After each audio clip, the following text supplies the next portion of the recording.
Dios les bendiga, hermanos, Dios les bendiga, amigos.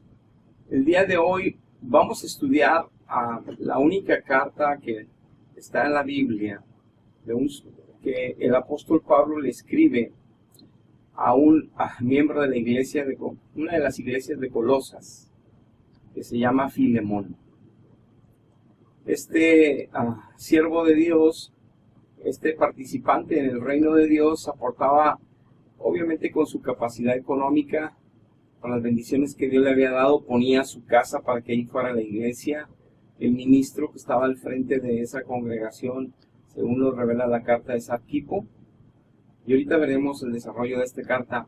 La finalidad de que estudiemos esta carta es para que entendamos la profundidad en la enorme doctrina del perdón. A través de esta carta Dios explica claramente de su gran amor hacia nosotros, pero también nos demanda del amor que debe de haber de nosotros de parte de Él, llenos de Él, para poder amar correctamente a nuestros hermanos, aun aquellos que nos han fallado, aun aquellos que nos han traicionado, pero que Dios ha perdonado y que Dios ha vuelto a levantar, y que nosotros no somos nadie para no perdonarles o juzgarles. Y que de hecho ya en el perdón hay libertad, ya en el perdón hay bendición, así sean perdonados o no por Dios todavía. El que nosotros perdonemos, primero nos ponemos en la condición de entender que nosotros también necesitamos del perdón de alguien más, sobre todo de Dios. Entonces no podemos tomar la actitud que somos totalmente santos y totalmente perfectos, como el varón perfecto que fue Jesucristo aquí en la tierra. Como no hemos llegado a esa medida, todos necesitamos perdonar, como también todos necesitamos ser perdonados, principalmente por Dios. Y esta carta queda muy en claro que si Él nos perdonó, ¿quién somos nosotros para no perdonar a los que nos dañan, lastiman, hieren, traicionan? Veamos esta carta y estudiémosla paso a paso. Filemón en el versículo 1 dice: Pablo, prisionero de Jesucristo, y el hermano Timoteo, al amado Filemón, colaborador nuestro. El hecho de que él participase en esta obra, en esa congregación de Colosas, Pablo lo escribe aquí, colaborador nuestro. O sea, así Dios califica, así Dios exalta, así Dios distingue a todo aquel o a toda aquella del reino de los cielos que aporta su casa, que aporta sus bienes, para el bien del evangelio, para el bien de las almas, para la salvación de todas las almas perdidas, que le corresponde en ese lugar, que le corresponde en esa área, que le corresponde bajo esa cobertura. Dios los toma como colaboradores. Y es un honor realmente muy distinguible, o sea, es un honor que debemos de atesorar, valorar, si algunos de nosotros participamos en una obra así, y no estar tristes por cómo están resultando las cosas, dejarle el resultado a Dios y nosotros poner lo que nos corresponde en el esfuerzo y en la obediencia y en la utilización de todos los medios posibles para la gloria de Dios a través de los dones que nos ha dado naturales como también sobrenaturales, para el bien del evangelio, para el bien de nuestras congregaciones. Dice el verso 2: y a la hermana Apía, y a Arquipo, nuestro compañero de milicia, y a la iglesia que está en tu casa. Aquí nos deja clara la carta que se está refiriendo probablemente a la esposa de Filemón, la hermana Apía. Como buen siervo de Dios, como buen caballero, Pablo le manda saludos también, como debe ser, a la hermana esposa de Filemón. Pero también distinguen el saludo a Arquipo, que viene siendo compañero de milicia, como que lo pone como el ministro encargado de dar la palabra de Dios en esa casa de Filemón, en esa iglesia en la casa de Filemón, que corroboramos la iglesia que está en tu casa. O sea, Filemón había abierto las puertas de su casa para establecer ahí una congregación donde Arquipo era el ministro, colaborador de Pablo, o sea, compañero de milicia, de ministerio, para enseñar la palabra, para aconsejar en la palabra, para ministrar en la palabra y en la gracia de Dios. Y Filemón era el que había abierto su casa. Entonces era un colaborador de Pablo, un colaborador de Cristo, un colaborador en la obra de Dios en la tierra. Y en el verso 3 sigue en la redacción de la carta Pablo diciendo: gracia y paz a ustedes, de Dios nuestro Padre y del Señor Jesucristo. Clave, cualquier congregación que no exalte el nombre solamente del Padre y solamente del Hijo, no conoce aún al Padre y no conoce aún el Hijo. Clave, recuérdalo bien, tú que me estás escuchando, que crees en Dios, tú que crees en tu religión, tú que porque del primer siglo viene tu religión, crees que es la verdadera. No. Dios no nos va a pasar al cielo porque decimos que estamos en la iglesia verdadera.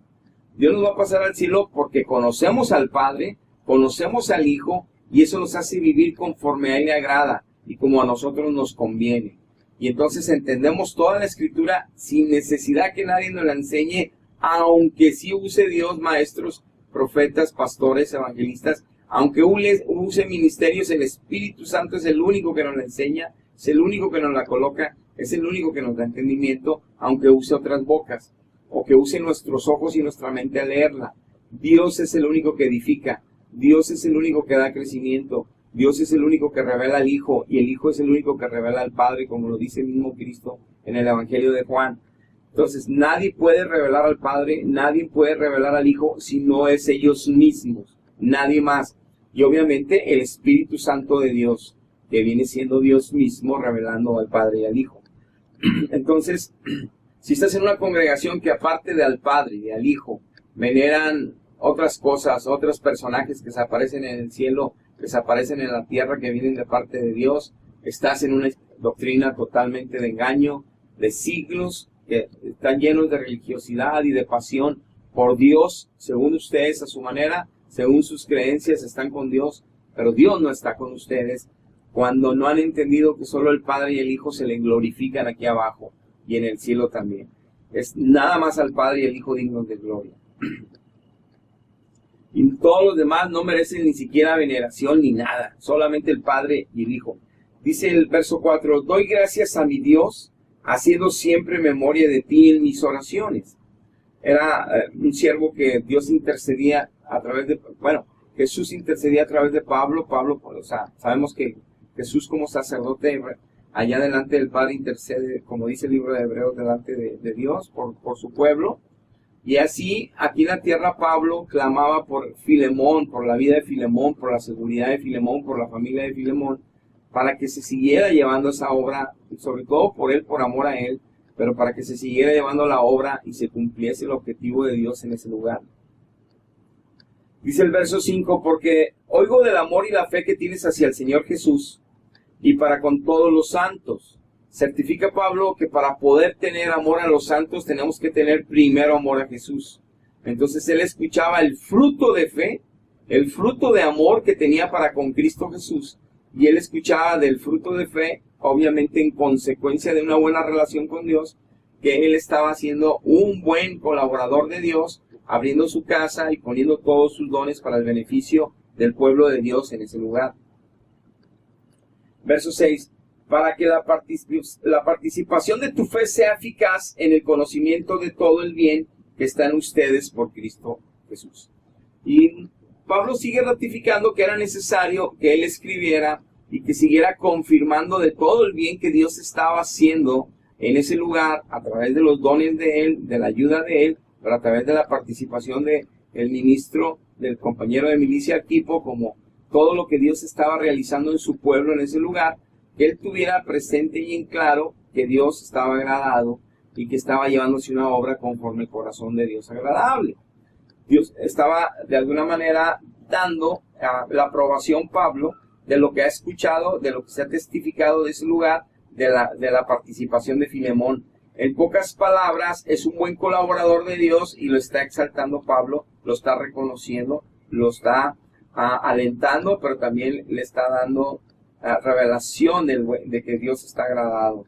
Dice el verso 7, pues tenemos gran gozo y consolación en tu amor, porque por ti, oh hermano, han sido confortados los corazones de los santos. Dice, el hecho de que tú participes como colaborador de Dios abriendo tu casa, muchas almas de Dios están siendo confortadas con el evangelio que se les es predicado y con la administración del Espíritu Santo que da a cada corazón en ese lugar, cuando se reúnen a alabar a Dios y escuchar palabra de Dios. Entonces, sigue ratificando en esta dirección Pablo del gozo, la alegría y el consuelo que él recibe como apóstol, de que en ese lugar estaba todo sano, todo bien, todo avante, y que él se agradaba de ver el fruto que había en ese lugar.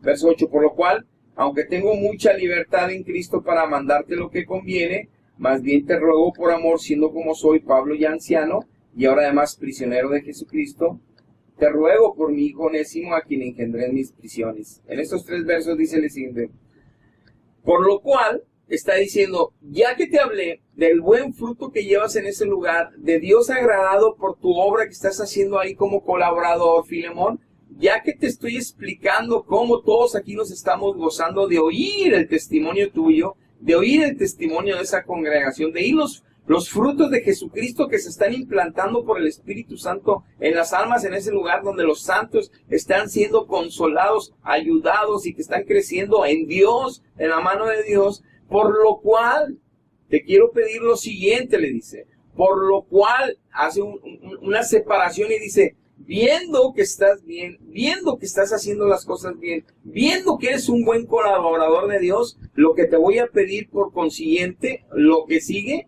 espero que lo vayas a tomar como primero, yo que soy apóstol, pero que ya soy anciano, o sea, soy digno de respeto, pero también soy prisionero por Jesucristo, o sea, soy un obrero de Dios, un siervo de Dios, que no me importa padecer lo que sea con tal de llevar la palabra, como un día lo hice ahí contigo, como un día lo hice ahí en ese lugar, como un día lo hice ahí en esa congregación cuando Dios dio el nacimiento a nuevas criaturas y formó ese lugar. Bueno, yo sigo peleando esa buena batalla, yo sigo llevando el evangelio, aún aquí en estas prisiones no se detiene, yo sigo escribiendo cartas y sigo trabajando en la obra. Pero por lo cual tú que vas bien también, tú que estás dando un buen testimonio y consuela a nuestro corazón y que Dios da testimonio y a la alegría de lo que estás haciendo, yo espero que lo que te voy a pedir, igual vas a mantenerte en esta posición adecuada y correcta para seguir glorificando a Dios, para seguir obedeciendo a Dios, y por eso te estoy escribiendo esto, le dice Pablo. Yo tengo la libertad para mandar, pero mejor yo te ruego en amor. Dice, a pesar que tengo la jerarquía ministerial delante de Dios, al mismo Dios que tú conoces, que es el Dios de los dos, el Señor de los dos, yo no te lo quiero poner como mandato, sino mejor como una súplica, como un ruego, porque te voy a pedir un perdón a alguien que te lastimó mucho. Veamos. Oh hermano, dice, por lo cual tengo mucha libertad en Cristo para mandarte lo que conviene. Obviamente que especifica él que su libertad no viene solamente por la jerarquía que ya es suficiente, sino por la sabiduría y el respaldo de Dios en el apóstol Pablo en revelación de las cosas en el reino de los cielos, en edificación para el pueblo, en revelación para consejo oportuno, que entonces que es alguien que tiene esa autoridad porque le conviene escucharla y someterse, porque él ha dado fruto y testimonio de ser un siervo fiel de Dios. Entonces dice, aunque yo ya tengo la libertad como siervo de Dios en jerarquía de mandarte, no solamente es por la jerarquía, sino porque también te conviene, porque yo sé lo que te conviene, porque tengo la sabiduría de parte de Dios de decirte lo que te conviene para que atiendas mi consejo y en lugar de demandártelo te lo suplico como ruego en el amor de Jesús. Verso 9. Más bien te ruego por amor, siendo como soy Pablo ya anciano y ahora además prisionero de Jesucristo. Dice, te ruego por mi hijo Onésimo, a quien engendré en mis prisiones. Primero abre este comentario Pablo diciendo, por mi hijo Onésimo, no por un hermano más que se convirtió a Cristo. Le dice, es por alguien que yo peleé por él mi intercesión aquí en las prisiones. Yo clamé a Dios día y noche por él. Yo le compartí del evangelio a él. Y aquí se convirtió a Cristo y aquí nació del Espíritu. Es un hijo mío engendrado por mi predicación, por mi oración, por mi intercesión. Entonces dice, entonces yo te ruego por mi hijo Onésimo, a quien engendré en mis prisiones. Dice, el cual en otro tiempo te fue inútil, pero ahora a ti y a mí nos es útil. Dice, en otro tiempo no quería caminar con Dios. En otro tiempo, aunque estaba ahí contigo en tu congregación, fue un dolor de cabeza para ti. En otro tiempo, él te defraudó de muchas maneras, fue desleal contigo, te traicionó de otras maneras, a lo mejor te robó, a lo mejor tantas cosas te insultó, a lo mejor se burló, tantas cosas, a lo mejor el último huyó, siendo esclavo tuyo, siendo siervo tuyo, y que le abriste tu casa y le abriste el evangelio, y él te mordió la mano. Bueno, ahorita ya nos es útil, Filemón, a ti y a mí, como también le es útil a Dios, porque Dios ya lo recibió en su familia. Antes nunca quiso, nada más hacía la oración de fe, nada más hacía como que leía la Biblia, nada más se congregaba y alababa, pero no había entregado su corazón realmente a Dios, no había nacido realmente del Espíritu, como ahora sí lo es, un hijo de Dios ya, como tú y como yo, Filemón. Y nos es útil ahora ya en el reino, y a ti especialmente, pero también a mí. Es lo que le va a decir. Dice en el 12, el cual vuelvo a enviarte, tú pues recíbele como a mí mismo. Y se pone en el lugar Pablo y le dice, así como me recibes con gozo y alegría cada vez que te visito, Filemón, así quiero que lo recibas a Onésimo. Porque la misma sangre que está sobre de mí, de Jesucristo, está sobre de él. Porque el mismo Espíritu Santo de Dios que está sobre de mí, está sobre de él. Porque la misma actas y decretos en contra que estaban de mí, que yo era perseguidor de la iglesia, esa acta que fue clavada en la cruz y fue borrado todo, también todo lo que te hizo a ti, como a todos los hermanos y todo lo malo antes, ya fue borrado por la sangre de Cristo. Y ese decreto que estaba en contra de él, la rompió Cristo en aquella cruz. Ya no hay nada en contra de él delante de Dios. Entonces recíbelo como si fuera a mí mismo. Y le dice en el verso 13, yo quisiera retenerle conmigo para que en lugar tuyo me sirviesen mis prisiones por el Evangelio. Como que le dice Filemón, mira, yo engendré aquella congregación y yo tengo mucha participación y estoy orando e intercediendo por ustedes para que siga avante ese lugar, para que Dios tenga misericordia de ese lugar. Pero tú tienes un compromiso conmigo, porque yo te engendré también y engendré ese lugar, y soy el apóstol de ese lugar. Entonces tú tienes un compromiso de cuidar al siervo que engendró eso, de atender las necesidades del siervo. Y tú como que no has podido venir mucho, bueno, estás haciendo una obra ya local, y lo entiendo, pero en mi persona, en tu participación con mi persona, bueno, él tómalo como que lo está haciendo Onésimo, es quien me está sirviendo aquí de parte tuya. Y lo dice, pero nada quise hacer sin tu consentimiento para que tu favor no fuese como de necesidad, sino voluntario. En otras palabras, yo quise exponerte esta bendición de que Él está tomando tu lugar sirviéndome a mí, y así lo tomo yo, y así lo declaro delante de Dios, tomando en cuenta de que tu obra se está extendiendo con Onésimo por haber salido de ti. Aunque salió en mal, ahorita ya está bien. Y ahora la obra que Él está haciendo en Cristo y me está ayudando Él aquí, como yo soy anciano, la tomo como si fuera parte tuya, porque es parte de tu congregación, es parte de ti. Y lo tomo a tu favor, pero no te lo quise dar que lo aceptaras como necesidad, como que fuera algo obligado y que dijeras, bueno, pues así lo tomo, sino que fuera algo voluntario y de corazón. El hecho de que aceptaras esta verdad y que tomaras esta decisión por tu propia boca de recibirlo. Le dice en el 15, porque quizá para esto se apartó de ti por algún tiempo para que le recibieses para siempre. En pocas palabras le dice, a lo mejor hubo necesidad que él se apartara porque ahí nunca iba a poder crecer, ahí nunca iba a nacer de nuevo, ahí nunca, por las circunstancias que el enemigo ya había puesto en Onésimo. Y no podía él, en la confianza que te tenía a ti, en la cercanía a ti, poder escuchar bien a Cristo, entregarse bien a Cristo por malos hábitos, por malas costumbres, por la misma confianza que ella tenía contigo. Entonces fue necesario que se apartara de ti para que un día realmente volviera a ti y estuviera como tú siempre quisiste que Él estuviera contigo, alabando juntos a Dios.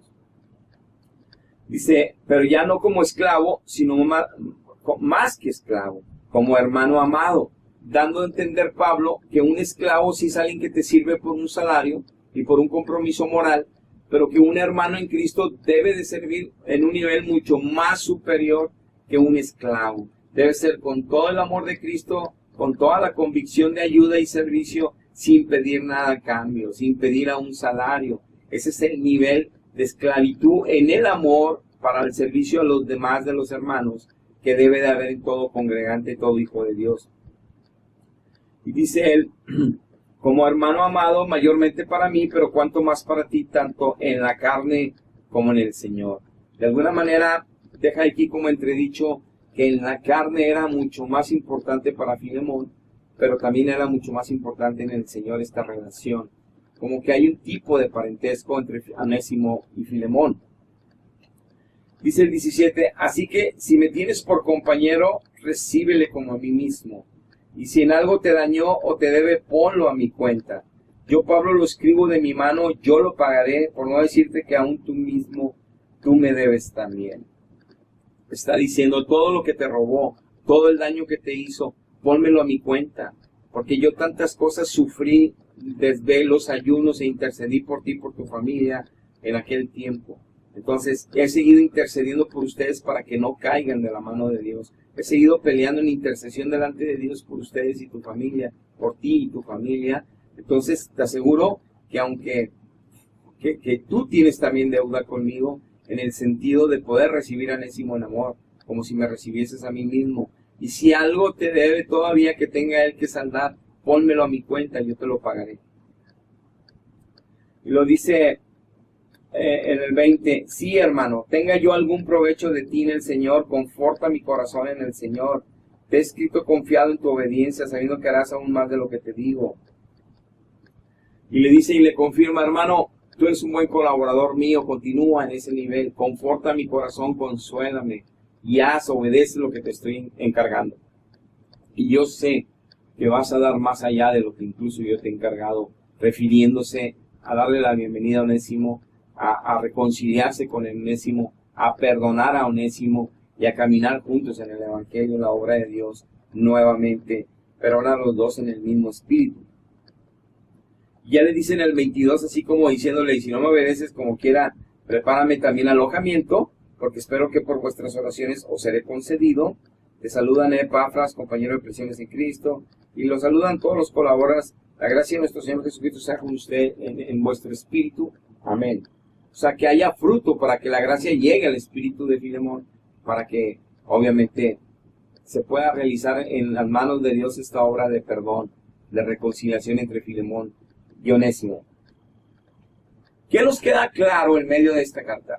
Es una carta muy hermosa donde Dios permite que un hermano o alguien que quería y pertenecía a una iglesia no se había convertido realmente, había lastimado mucho a Filemón y se había ido de ahí siendo él propiedad de Filemón, esclavo, y de alguna manera estaba cayó en la misma presión que Pablo por sus malhechorías, pero Dios hizo la conversión de él ahí a través de Pablo. Pablo lo engendró en el Evangelio, y en esta carta hermosa nos deja Cristo una gran enseñanza de cómo debemos de perdonar al hermano, de cómo no hay nada tan grave y tan malo que Dios no pueda resolver en un corazón humano para que haya reconciliación entre dos seres humanos, aún se hayan lastimado tremendamente. No existe nada que pueda evitar que Dios intervenga si estas dos personas quieren hacer la voluntad de Dios, amar como Dios manda. Y nosotros necesitamos por eso estar llenos de Dios para poder perdonar a este nivel. Veamos dos pasajes del Señor Jesucristo en los Evangelios que nos ratifican esta enseñanza del perdón, para cerrar con broche esta enseñanza del perdón en esta carta. Dice Mateo 18, el verso 21. Entonces se le acercó Pedro y le dijo, Señor, ¿cuántas veces he de perdonar a mi hermano que peca contra mí? ¿Hasta 7? Jesús le dijo, no te digo que hasta 7, sino hasta 70 veces 7. Le está diciendo Cristo todas las veces que te tienes que perdonarlo. Ahora, que tengas que desecharlo de la congregación, que tengas que alejarte de él, esa es otra cosa. Pero todas las veces que peque contra ti, tú tienes que perdonarle, para que tú seas libre, para que tú seas realmente un hijo de Dios. Ahora, inmediatamente un verso después de que le explique esto, Cristo habla lo siguiente, que es la parábola de los dos deudores, para que entendieran el nivel de perdón que se debe de hacer conforme Dios perdona a nosotros. Entonces en el verso 23 dice, por lo cual el reino de los cielos es semejante a un rey que quiso hacer cuentas con sus siervos, y empieza a hablar de la historia de dos deudores, uno que le debía una deuda muy grande, y va y le ruega al rey, y le dice, perdóname y perdóname la deuda, no tengo con qué pagar, y que en lugar de que echen a la cárcel a su familia y a él, el rey le perdona toda la deuda. Y esta persona perdonada sale a la calle y se encuentra a un amigo que tiene una deuda muy menor con él, y por no pagarle la deuda a este amigo, él lo mete a la cárcel, lo golpea y lo mete a la cárcel, se entera al rey y él le dice lo siguiente, en el verso 32, entonces llamándolo su señor le dijo, siervo malvado, toda aquella deuda que te perdoné porque me rogaste, ¿no debías tú también tener misericordia de tu consiervo como yo tuve misericordia de ti? Entonces su señor enojado lo entregó a los verdugos hasta que pagase todo lo que le debía. Así también mi Padre Celestial hará con ustedes si no perdonan de todo corazón cada uno a su hermano sus ofensas. Entiéndase que esta es una palabra para la iglesia, para el pueblo de Dios. Cuántas murmuraciones y chismes no hay en la iglesia, lamentablemente. Cuántas envidias, cuánto problema de codicia, que todavía muchas almas no son todavía fortalecidas ni han crecido en Cristo. Y cuántos problemas hay de este tipo. Muy bien, aquí dice que si no perdonas, mucha gente perdona con la boca. Mucha gente se ve obligada a pedir perdón para tomar la Santa Cena y la toman indignamente porque no perdonaron de todo corazón. Mucha gente nada más lo dice con la boca, pero en el corazón no ha perdonado. Todavía le duele en recordar a aquella persona o ver a aquella persona. Se engañan a sí mismo. Y aquí dice que solamente si perdonas con todo tu corazón, saldrás de la aflicción, saldrás del verdugo, que Dios te pondrá un verdugo, que son los espíritus malos, para atormentarte en depresión, en tristeza, en miseria, en mil cosas, si no queremos perdonar. Tenemos que tener mucho cuidado, el perdón es clave. Si nosotros reconocemos que somos tremendamente pecadores y que lo fuimos antes de Cristo y que aún en Cristo fallamos y nos duele fallarle, y nos damos cuenta que su sacrificio en aquella cruz fue muy grande y dolorosa, entonces no podemos ser groseros con Él y nosotros sentir que merecemos que nos respeten y que nos honren y que no sé qué, y que no tenemos, que no aceptamos que nos falten al respeto y no aceptamos, eso es orgullo y soberbia. Tenemos que tener un espíritu humilde como Cristo y entender que los que están mal son ellos y nosotros no dejarnos atrapar por eso. Pero para eso, aunque lo sepamos y lo entendamos, necesitamos el crecimiento de Dios, el amor de Dios en nosotros, para poder nosotros reaccionar conforme nos lo demanda este texto. Para yo amar a mis enemigos necesito estar lleno de Dios. No puedo hacerlo de otra manera. Aunque lo intente y me esfuerce, yo no puedo dar fruto sobrenatural yo naturalmente. Necesito llenarme de Dios, que es sobrenatural, para dar un fruto sobrenatural. Poder amar a mis enemigos. Entonces, aquí está hablando de perdonar a los propios hermanos en Cristo. Entonces, aquí dice que si no perdono de todo corazón, Dios me va a permitir que esté con un verdugo. Y yo quiero que veamos lo mismo en Jesús y la ira, el mismo Mateo capítulo 5, sobre el mismo del perdón, dice el verso 21. Oíste que fue dicho en los antiguos, no matarás, y cualquiera que matare será culpable de juicio. Pero yo os digo, cualquiera que se enoje contra su hermano será culpable de juicio. Cualquiera que diga necio a su hermano será culpable ante el concilio. Cualquiera que le diga fatuo quedará expuesto ante el infierno de fuego. Por tanto, si traes tu ofrenda al altar y allí te acuerdas de que tu hermano tiene algo contra ti, deja allí tu ofrenda delante del altar y anda y reconcíliate primero con tu hermano y entonces ven y presenta tu ofrenda. Ponte de acuerdo con tu adversario pronto, entre tanto que estás con él en el camino. No sea que el adversario te entregue al juez y el juez al alguacil, a Satanás, y seas echado en la cárcel. De cierto te digo que no saldrás de allí hasta que pagues el último cuadrante. La misma historia, pero en otra dirección. Y nos aclara Cristo y nos dice: no me importa que traigas el diezmo el domingo. No me importa que vengas a alabarme y levantar tus manos y alabarme si tú todavía no perdonas a tu hermano. Si todavía tienes resentimientos contra una persona, no te estoy escuchando la alabanza, no estoy recibiendo la alabanza, dice el Señor. Es más, el diezmo que estás dando ni lo estoy tomando en cuenta. Y no por eso te digo que lo empieces a robar, porque eso es un pecado todavía más grave. No le robes lo que es de Dios. Lo que está diciendo Dios es que a Él no le interesa más que tu corazón correcto, amando a tus hermanos y aún aquellos que son más difíciles de amar, los ames. Y aún aquellos que te han fallado, los perdones. Porque entonces tú no estás valorando lo que Cristo hizo contigo, que te perdonó cuando no lo merecías y que te sigue perdonando sin merecerlo. Entonces le estás diciendo a Él: yo no merezco a Cristo, yo no merezco ser perdonado porque yo no quiero perdonar. Él no lo voy a perdonar. Tú eres Dios, me puedes perdonar, pero así no es el juego como nosotros pensamos. Así no es la regla ni así es el procedimiento de Dios. Aquí no lo aclara. Para que Dios actúe con perdón y misericordia, tenemos que perdonar primero. No tenemos que, en la mismo Padre Nuestro, ahí dice, perdona nuestras ofensas, como así nosotros perdonamos a los que nos ofenden. Por todos lados está esta enseñanza. Si tú estás resentido con alguien, sea el más grave ser humano, con Hitler, con quien sea, por llamar un ejemplo que ya no está él aquí, si estás resentido con cualquier persona, por más terrible que haya sido, es porque te faltas llenarte de Dios. Entonces, Dios no va a poder estarte perdonando si tú no puedes perdonar a tu prójimo. Tú no vas a poder crecer en el Evangelio si no has aprendido cómo es el amor y la misericordia de Dios, porque la vives todos los días de parte de Él, para que tú también la vivas hacia los demás de parte de Él. Si no has llegado a ese nivel, Onésimo fue recibido por Filemón. Filemón entendió a través de esta carta la enseñanza y tuvo ahí un final feliz, porque Dios se encargó de dejarnos esta historia, como los demás pasajes de Cristo, para que entendamos que si no perdonamos es porque no somos cristianos, que si no podemos perdonar es porque no estamos llenos de Dios, estamos llenos de religión, estamos llenos de creencias, pero no tenemos a Dios. Necesitamos perdonar hasta el más difícil que sea de perdonar, para testificar así que hemos entendido el perdón y el amor y la misericordia de Dios a nosotros. Y no solo entendido, que la hemos valorado a tal grado que por eso perdonamos a todos los que nos ofenden. Así que llegamos. Dios les bendiga. Hasta la próxima.